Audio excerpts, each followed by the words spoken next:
પરથી ગેરકાયદેસર ખનીજ ચોરીનો ₹1.20 કરોડનો મુદ્દામાલ ઝડપાયો। ગેરકાયદેસર ખનીજ ચોરી અટકાવવા ડેપ્યુટી કલેક્ટરની અલગ અલગ ટીમે ચેકિંગ હાથ ધર્યું। ચોટીલા હાઈવે પરથી ગેરકાયદેસર ખનીજ ચોરી અટકાવવા ડેપ્યુટી કલેક્ટરની ટીમે અલગ અલગ જગ્યાએ ચેકિંગ કરી 5 ડમ્પર અને 3 મોબાઈલ સહિત ₹1.20 કરોડનો મુદ્દામાલ ઝડપી લેતા ખનીજ માફિયાઓમાં ફફડાટ વ્યાપી ગયેલ છે। પ્રાપ્ત વિગત અનુસાર ચોટીલા ડેપ્યુટી કલેક્ટર એચ.ટી. મકવાણા દ્વારા ખનીજ માફિયા ઉપર સતત તવાઈ બોલાવાઈ રહી છે, ત્યારે હાલ ખનીજ માફિયા અને ડ્રાઈવરો દ્વારા વોટ્સએપ ગ્રુપમાં સતત તેઓનું લોકેશન નાખી માહિતીની આપલે કરતા હોવાનું પણ સામે આવ્યું છે।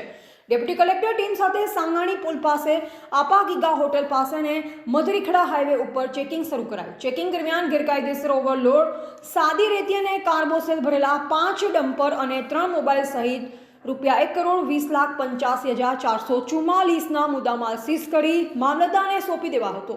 તો બીજી તરફ ચેકિંગ ચાલુ હોવાની બાતમી આધારે અમુક ડમ્પરો રોડ સાઈડમાં ખનીજ ખાલી કરી પણ નાસી છૂટ્યા। આમ ડેપ્યુટી કલેક્ટર ચોટીલા દ્વારા ખનીજ માફિયા ઉપર સતત તવાઈ બોલાવાતા ખનીજ માફિયામાં ફફડાટ વ્યાપી ગયેલ છે। આ ઉપરાંત ચોટીલા ડેપ્યુટી કલેક્ટરની હિલચાલની સતત માહિતીની આપલે કરવા માટે રાજા 71 નામનું વોટ્સએપ ગ્રુપ બનાવી મેસેજ અને વોઇસ મેસેજથી માહિતી આપતા હોવાનું 3 મોબાઈલ કબજે લેતા સામે આવ્યું છે। હવે આ ગ્રુપના મેસેજ મૂકનાર સામે પણ તવાઈ બોલાય તેવા એંધાણ વર્તાઈ રહ્યા છે। અહેવાલ અફઝલ મુલતાની, સંબંધ ભારત ન્યૂઝ, ચોટીલા, સુરેન્દ્રનગર।